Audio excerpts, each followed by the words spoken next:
Welcome to Voices of Supported Employment, the podcast by Durham Enable. Each episode highlights the stories of individuals with disabilities, job coaches, and employers all working together to build a more inclusive workforce.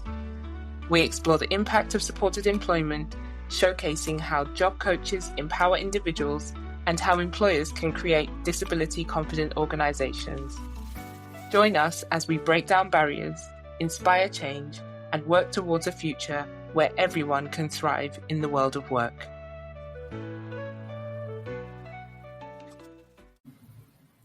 Welcome back to the podcast. This week is the second part of the conversation with James, where we conclude our discussion about the 12 core values of supported employment. All right, James, we are at core value number 8. We certainly Let's are. go for it. So, value number 8, there's that so again. People are supported to be full and active members of their workforces and wider communities, both socially and economically. To me, this, you've got to view it in two ways, really. First of all, I think it means that people are earning their own money. They can go out, they can enjoy themselves, they can enjoy the time that they spend with their families. They're part of the social fabric of their workforce, but also the wider community. So we're talking about, again, thinking about choice and control, but people wanting to be part of like the team socials. Yeah, of course. So the Christmas party or the summer trip to wherever, the picnic, whatever that may be, being part of that. But then also being seen within the community as well. I think that being seen is the really important part in this.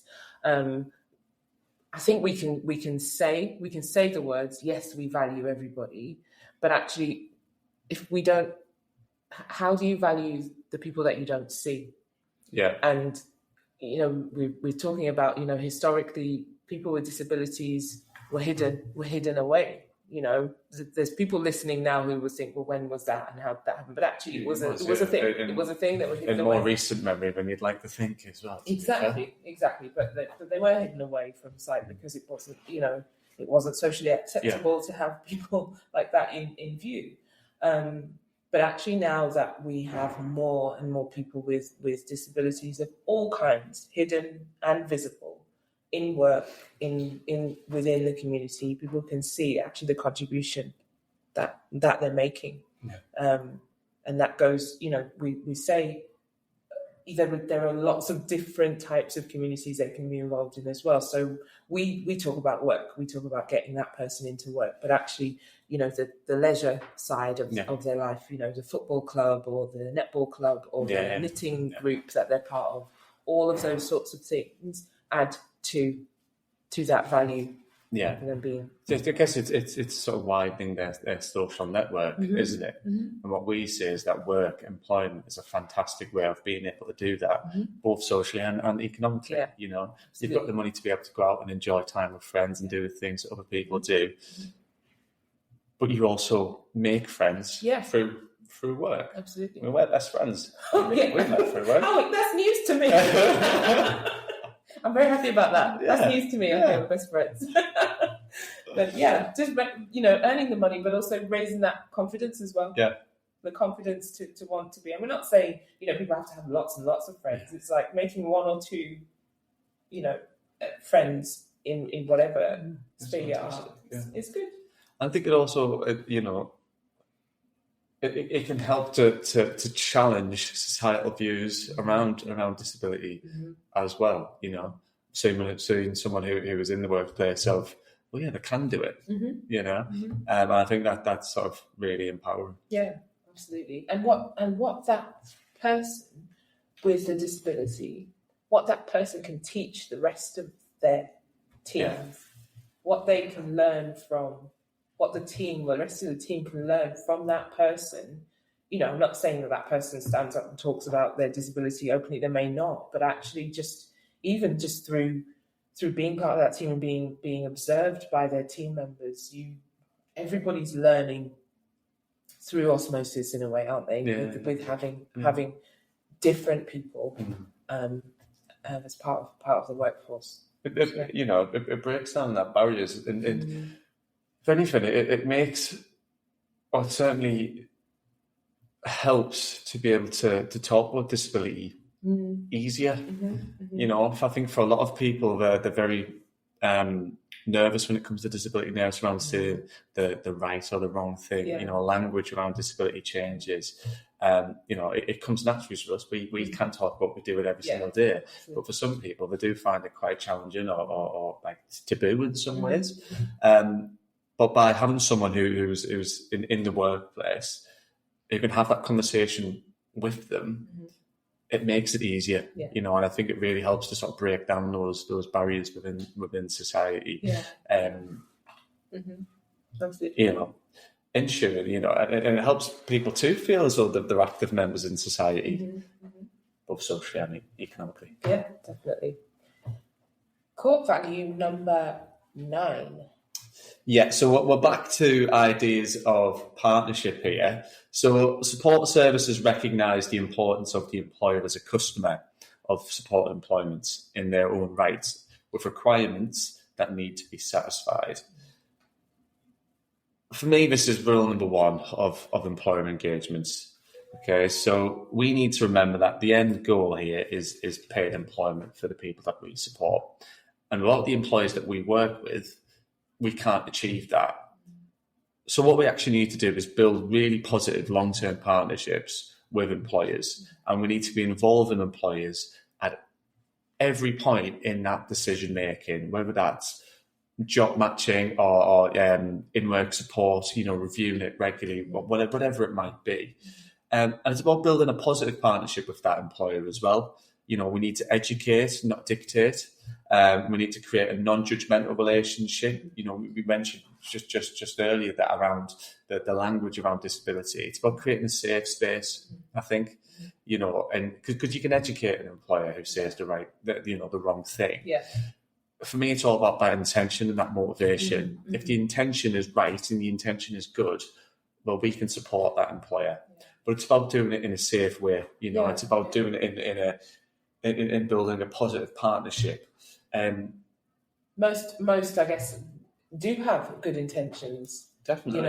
And really do want to, see inclusion in the workplace. But that F word, fear. Yeah. Fear of getting it wrong, fear of saying the wrong thing, fear of doing the wrong thing. And we know the culture of litigation that, is strong, and there is a lot of concern with employers around the whole thing around disability and equity and that kind of thing. But like you're saying, if we lead with education, if we say, actually, this is what we do, this is how we can help you become that disability confident employer, then it makes sense. And also finding out about them and what they exactly need. I think that's how you build relationships, isn't it? Yeah, what we've just discussed there is the first part of the puzzle.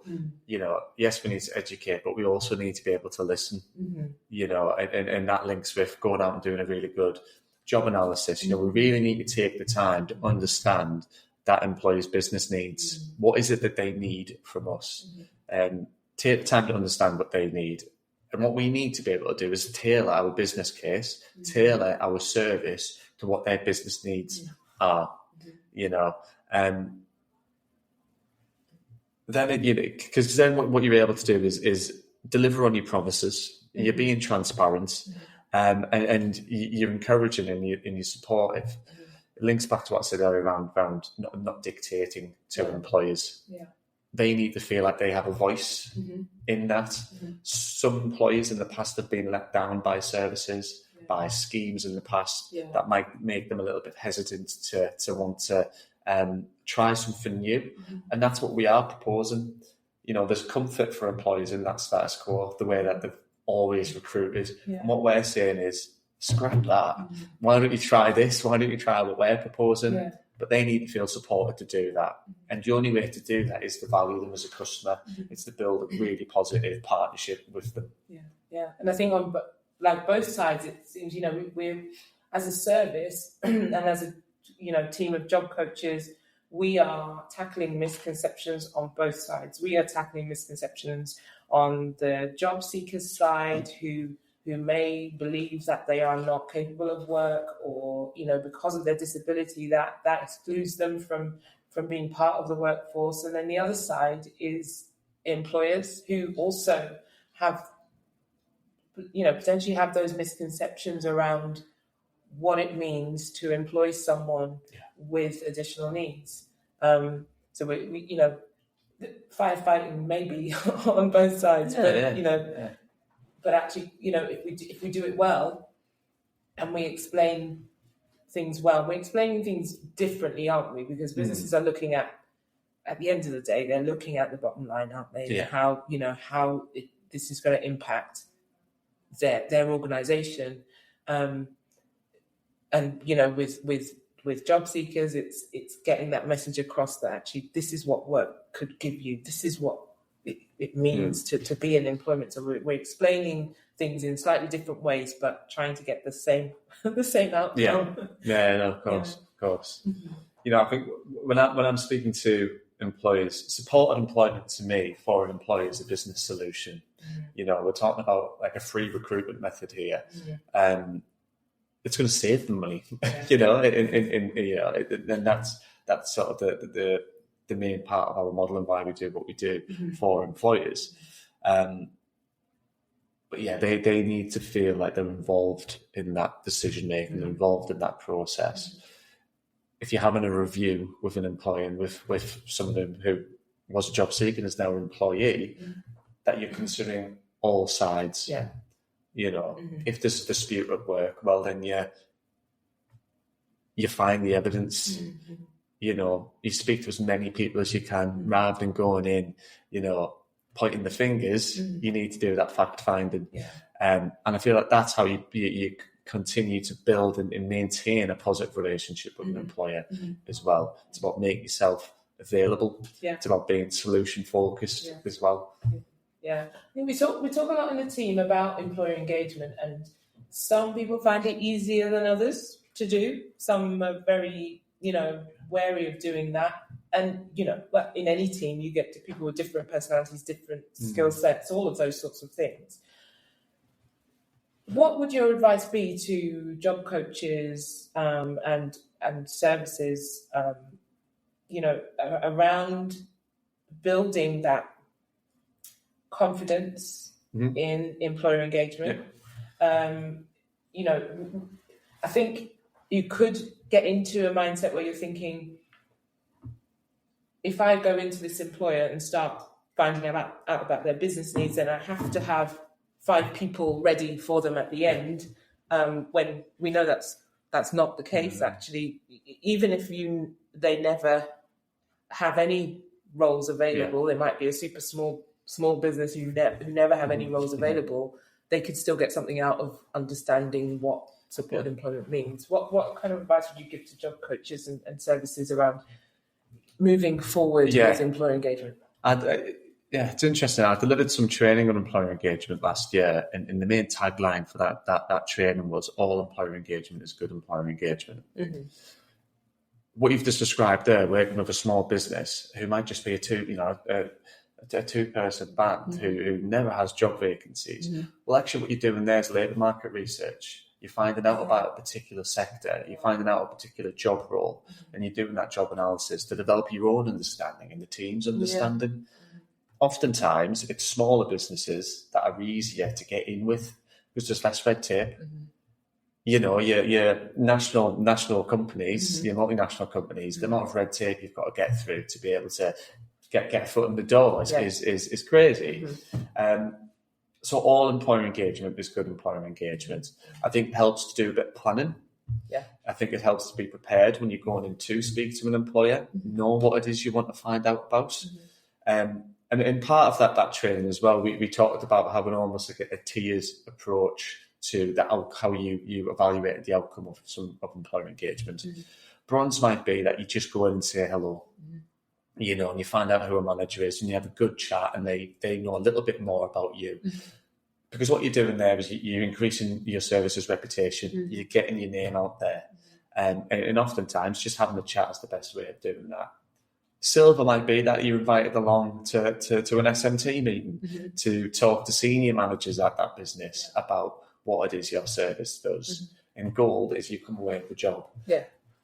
It links with that idea of all employer engagement is good employer engagement. I think job coaches put it off because it's scary. But actually just going and doing it, it's not too bad. Yeah. You're just having a chat with someone. And oftentimes what you find is the people you're speaking to are just as enthusiastic about their job as we are about ours, about the sector that we're in. Particularly small business owners, because that business is their baby, isn't it? They've grown it from nothing. Yeah. So if you go in and you show genuine interest and you just want to find out about what their day-to-day looks like so that you could better support someone in the future, well, that's a fantastic use of time, in my opinion. Anyway. Yeah.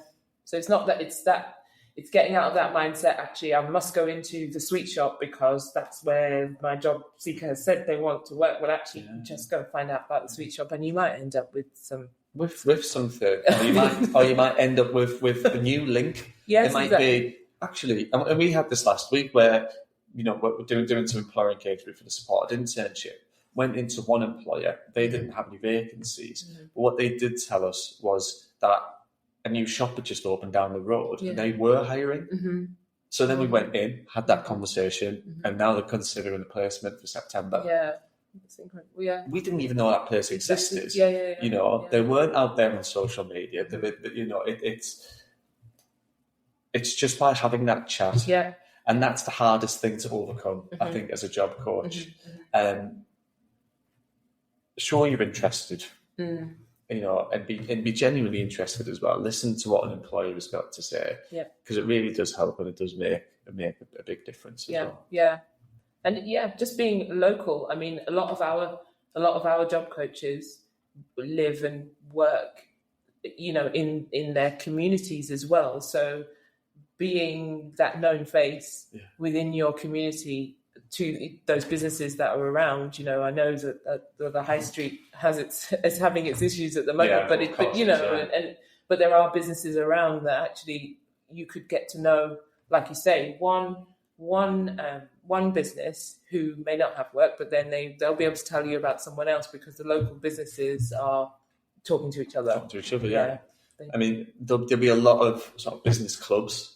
I know within County Durham, there's a few, of these small businesses who meet once a quarter, however it might be, and I've got a network and support each other. That's a good way in. That's a good link to be able to speak to some of these employees, to get past the gatekeeper and speak to the right people. And I think that's often one of the biggest challenges with employer engagement, isn't it? How do I know I'm speaking to the decision maker? Well, you're never going to know if you don't try. No. And it's what we tell our job seekers, but what doctors are the worst people for not taking their own advice. True, of course. We're very good at giving the advice, but it's hard to do it. No, it is. You're right. Yeah. Okay, let's do the next one. Number 10. Number 10. This is a big one. Number 10. Okay. So supported employment draws on social role valorisation in recognising that employment is a valued social role, and becoming employed can help reverse societal devaluation with wider positive consequences for the person. It is a big one. It is a big one. Social role valorisation isn't a new concept. I think it was introduced in the 70s by a guy called Wolfensberger, I think. Your knowledge is... Well, I hope I'm right. I did present this in my interview when I became a job coach, so that was 4 years ago. Today, actually. This is my 4th year anniversary. 4th year anniversary. Third year anniversary. 3rd year. Happy birthday. Happy anniversary. Thank you. Job coach anniversary. I don't know what that is. Yeah. There's no cards for that yet. So I think, social valorisation it's almost like the running theme for a lot of the values that we've sort of spoke about already. We've already talked about someone being valued in the workplace. And what social valorisation says is that oftentimes people with disabilities haven't felt valued in society. And what we need to do is flip the script on that. And one way we can do that is through support employment. You know, when you meet someone for the first time, you ask them, what is it you do? It's very rare that they tell you, like long walks on the beach or like watching football. Yeah. They immediately tell you what job they do. Yeah. And I think that's a really interesting thing. And I think that's because as a society, we put so much value on employment, you know, and being unemployed is almost the other, you know, and we see it in the media all the time about unemployment and the rest of it. But as a society, we do put a lot of value on employment. Yeah. And a way to feel valued in society is by being employed, feeling like you're making a positive contribution, you know, whether that's by paying taxes, I don't know, you know, being able to pay towards the NHS or whatever it might be. It's that feeling of being able to give back to society. And I think that's what a lot of social role valorisation comes from. Yeah. And that's what we try and to get across to our job seekers as well, that you are valued, you know, you are seen in society, and employment could be, you know, it plays a massive part of that. You know, you're a real person, you know, we're not, this doesn't link to the medical model of disability like you discussed earlier of out of sight, out of mind, that someone with a disability is a problem or needs to be fixed. It's like, no, you're a person, you are valued, you should have the exact same rights as every other person in society. If you want to work, you can work, and we will support you to do that. And, you know, people look at work, I guess the basic view of work is that you do so many hours. Now, we know there's like different hours and different ways of working, but we're not saying, okay, you're only valued if you work 37-hour week plus or even as, you know, 16 hours. Actually, the way in which we support job seekers to kind of and employers to carve roles and hours, and the way in which, you know, we can be more flexible. We can definitely be more flexible now in 2025 with tech and all of the things, you know, the home working, all of those sorts of things. It's really about the contribution, and it might seem small to some people. If someone says, well, I only work 4 hours a week. Well, you work 4 hours a week. Or I just work at Tesco. I just work at Tesco. I just work at retail. Yeah, exactly. I mean, I absolutely had my eyes open when we had the working interviews at one of the supermarkets for some of our job seekers. You know, that you know, that old kind of stacking shelves. You just stack the shelves. There's no just about that. No. There is an absolute science to stacking those shelves. Well, there are times time that you have to get all that stuff onto the shelves. And I was like, wow, that is, you know, there's no just about any of those roles. The value of a job shouldn't be determined by how complex it is. No. You know, you're making contributions in different ways. You know, and we need everybody. We need everyone. We need everyone. Yeah. And I think a lot of what social valorisation is, you know, when you finish your day and you've had a really, really good day, that sense of like pride, that sense of that, you know, that you've made a difference, whatever it might be that you have at the end of the day, that's what everyone should be able to experience. That's one of the positive consequences that social role valorisation talks about. And of course, there's others. Yes. You know, getting your pay slip at the end of the month. It's nice. It's lovely. Yes. You know, that's a fantastic positive consequence. But it's then how does that translate into other areas? Having your own money. You know, how empowering that is to feel like, oh, you know, I want to go grab a coffee with some friends. And then that feeling of that you've worked for that money, that you've contributed for that. Now, not everyone can, and that's where we support in different ways. You know, but value in you know, social valorisation is all about making someone feel heard, feel seen, that they're part of society. Core value number 11. We're nearly there. We are nearly there. My word. This is another big one. So supported employment draws on the social model of disability, recognising that disability is the product of the physical, organisational and attitudinal, it's a big word, barriers present within society.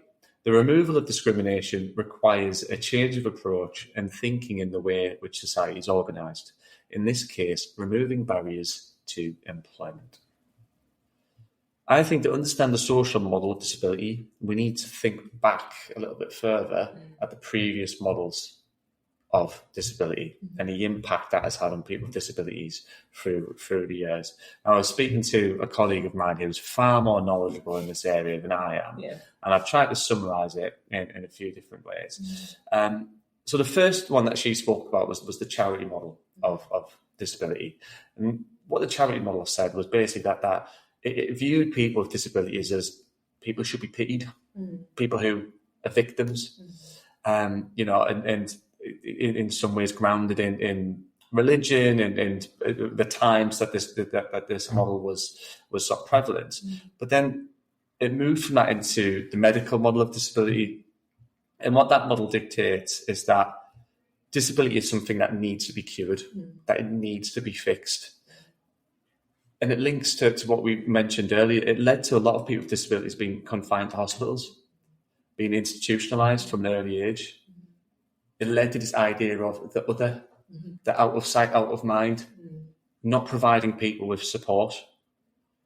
Now, the medical model was fantastic for people with health conditions, people who could be supported through the medical model of disability, but not for those who were neurodiverse or had a learning difficulty.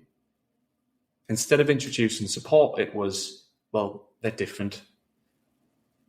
Let's put them in a different box away from everyone else. What the social model of disability tells us is that we need to flip that script, that it is not, it's not the individual who's disabled, rather it's society that is disabling the individual. The way that society has been set up disables people. And actually what we need to realise is that society needs to be able to adapt to better support individuals with disabilities. For us, the same applies in the workplace, doesn't it? And how do we do that? Well, we introduce reasonable adjustments, whether that be adaptive equipment or even something much simpler, such as extra time to be able to meet a deadline. I think sometimes when you mention a reasonable adjustment, sometimes people's minds immediately go to how much is this going to cost? Well, actually, some of the simplest reasonable adjustments you can make cost nothing. It costs absolutely nothing. Absolutely. And we see examples of the social model of disability everywhere. You see a ramp for a wheelchair user, braille when you're at a traffic light, and the different mechanisms involved there. They're examples of the social model of disability. And it was interesting speaking to my colleague. She was talking about how one of the best examples of the social model of disability are glasses. How hundreds of years ago, everyone who wears glasses would have felt disabled because there wasn't that support mechanism in place. Now we have glasses. I'd love to see the statistic of how many people. We went out for Mother's Day on Sunday, bit of a sidetrack. I'm sure the story. 8 of us sat around that table. Each one of us had glasses. 500 years ago, how different would that? How different would that have felt? So we see examples of the social model of disability all the time. And I think actually you even saying that, I know, and I've said, I am someone who I am known as somebody with a disability. I identify as having a disability, a visual impairment, but actually at work, because I have things that those adjustments made, I don't feel this. I don't sit at work thinking, I've got this disability and it's really I just can get on with my work because I have what I need to be able to do my work. It's really interesting. We were talking earlier around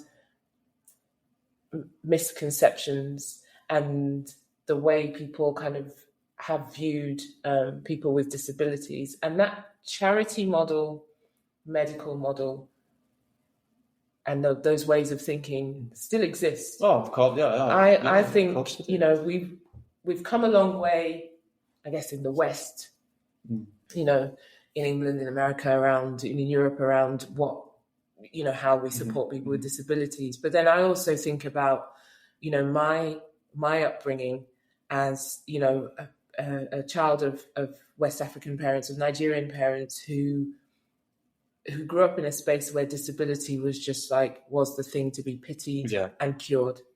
There was not a case, there was no narrative around what can this person do, or who can they become despite those limitations. And I just get the sense that there'll be people listening now, because we're not just talking about County Durham where we're based, but actually across the country and wherever this podcast reaches, who are from similar communities who still believe those things. Now, there's a lot of, I wouldn't sit here and say, that's deliberate. I think it's just generational kind of upbringing, cultural upbringing. There's so many factors, of course. But there will be people listening who are from those communities, who are experiencing different kinds of additional needs and the impacts that they have, and are still kind of living with those cultural, the charity model and the medical model of disability being applied to them and their lives. So I think even in the UK, that idea of sort of pity still exists. It still exists. But how do we move past that? It's about giving people a voice. It's about giving people an opportunity to prove they can do the things that people have told them all their life they can't do. The social model, it tells us that we need to be able to make adjustments. We need to adapt to give people the opportunity to do that. And some of those adaptations that I've said can be so simple. They can be so simple.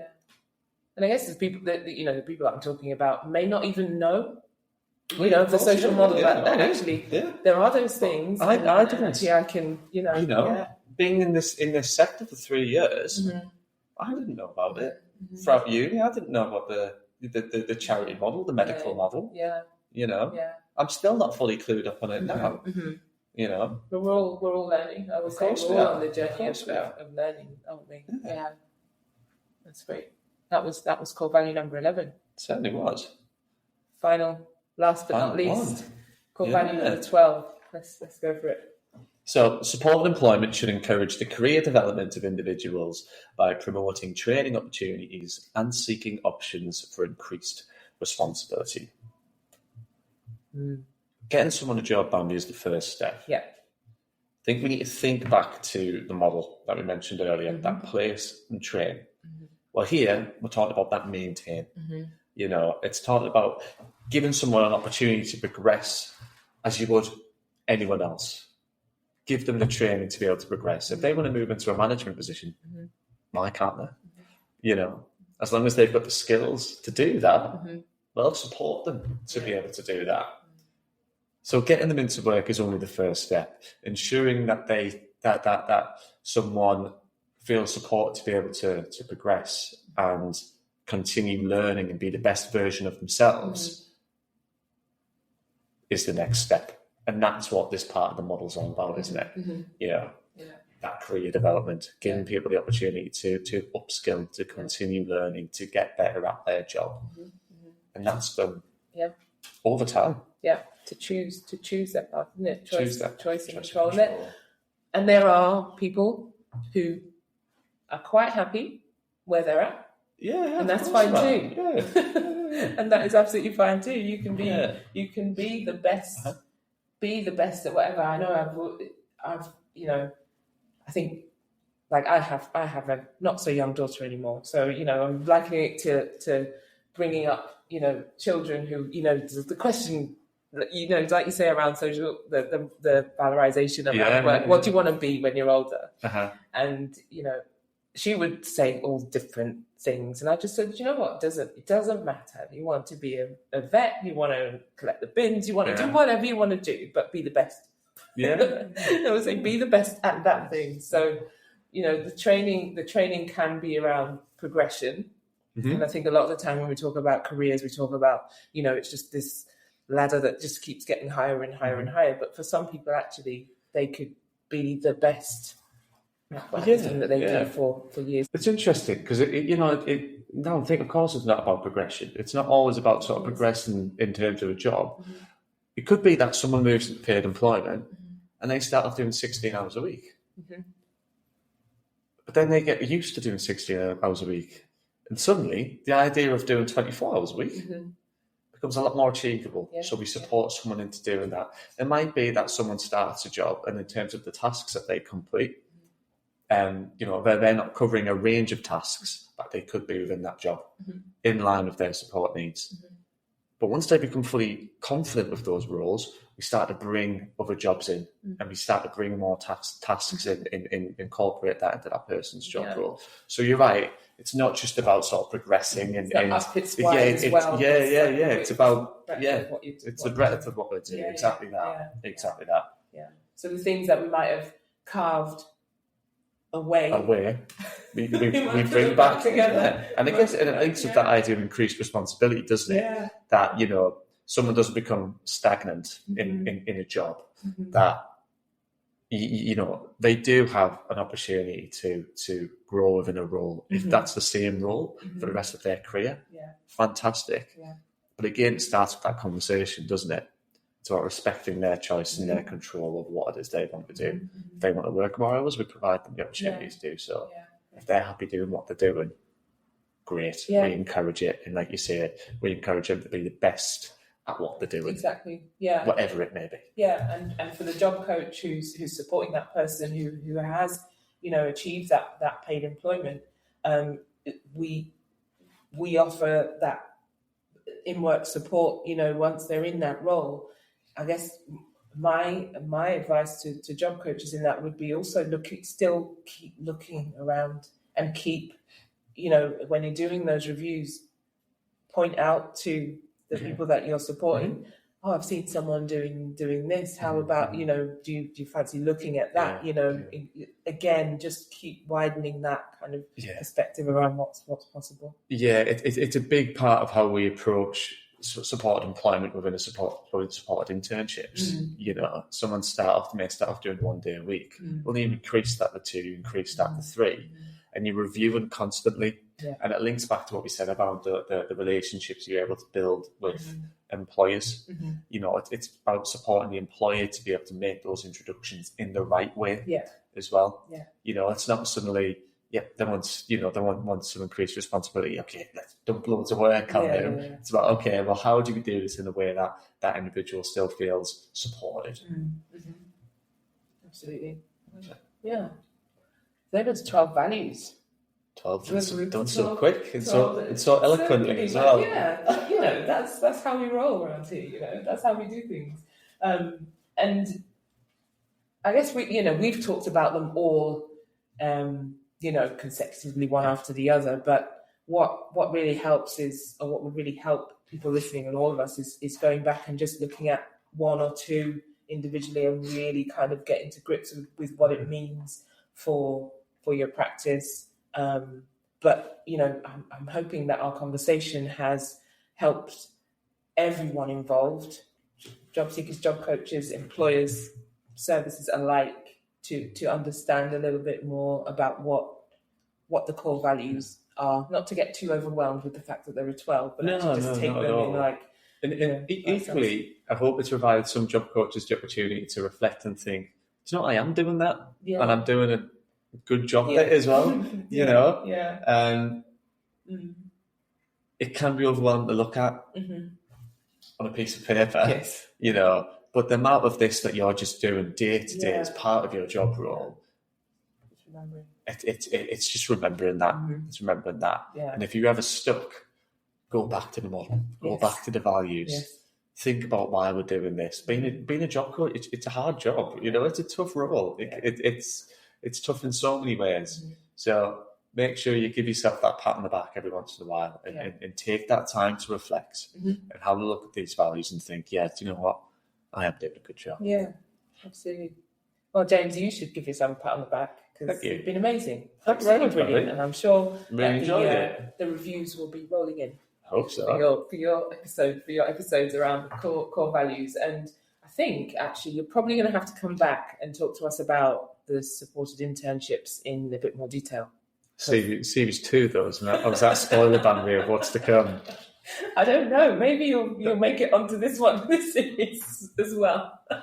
Maybe not. I'll give you a little bit of time to recover from your podcast debut. But make sure you come back and talk to us about the supported internships and how that works, because that's can I say the prelude to supported employment? We use the same model and the same core values, but it's younger people, isn't it? Younger, I guess. Well, yeah, it's 16 to 24. Yes. Mm-hmm. So you're capturing people at the start of their employment journey. Mm-hmm. For a lot of people, they could leave education between 16 to 18, they move into paid employment. Mm-hmm. What the supported internship is designed to do is capture people at the right time. Mm-hmm. The amount of people I've worked with who in their late 20s, early 30s, 40s, who have never worked, if they'd had access to something like a supported internship, how could, what would their life have looked like? Yeah. Or, what would their employment journey have looked like if they'd received the career advice, the support, the wraparound support that they get as part of a supported internship? But I'd be happy to come back, Bambi. Yes, absolutely. You've given people a spoiler as to what it is you're going to talk about there. But definitely, we definitely need to have a longer conversation about that. So that would be great. But thank you. Thanks for being here. No worries. Thank you very much, Bambi. Thanks, everyone. Thanks. Bye. Thanks for tuning in to Voices of Supported Employment. We hope you found today's episode inspiring and insightful. If you did enjoy it, please make sure you subscribe wherever you get your podcasts so you never miss an episode. And don't forget to download, rate, and leave a review. Your feedback helps us reach more people and spread the message of inclusion. Until next time, let's continue working together to create a workforce where everyone knows that they are safe, seen, and supported.